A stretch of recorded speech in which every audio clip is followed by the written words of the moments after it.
Nagulat po ako sa dami ng fans namin. Jillian Ward, overwhelmed sa biglaang pagsuporta ng mga tagahanga para sa kanya at kay Eman Bacosa Pacquiao kahit hindi pa sila nagtatambal. Hindi napigilan ni Jillian Ward na magpakatotoo nang aminin niyang talagang nagulat siya sa dami ng fans na sumusuporta sa kanila ni Eman Bacosa Pacquiao kahit wala pa silang official project or love team na inilalabas.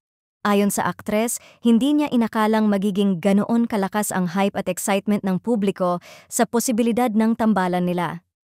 Sa isang kamakailang panayam, sinabi ni Jillian na, "Talagang nagulat po ako sa dami ng fans namin kahit hindi pa kami nagtatambal. Overwhelming po talaga."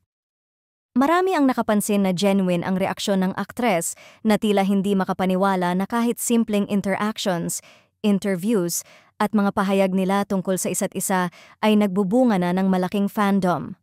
Sa social media, umuugong ang pangalan ng dalawa.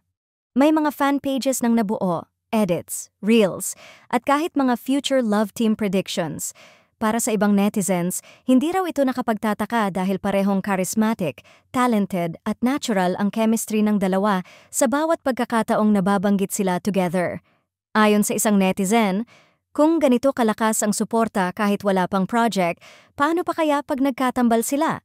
May iba namang nagkokomento na bagay ang energy at personality nila, sweet, professional, at parehong humble, kaya madaling mahulog ang fans sa ideya na sila ang next potential big pairing. Sa panig naman ni Eman, ilang ulit na niyang ipinahayag ang paghanga at kagustuhang makatrabaho si Jillian. Dagdag pa ito sa dahilan kung bakit lalong nagdudulot ng kilig at excitement ang mga supporters. Mutual admiration plus fresh faces equals perfect formula para sa isang hit love team. At ngayon, mas malakas ang bulong-bulungan. Kung ganito nakalaki ang fandom bago pa magsimula, baka ito na ang sign na panahon na para mabigyan ng proyekto sina Eman at Jillian.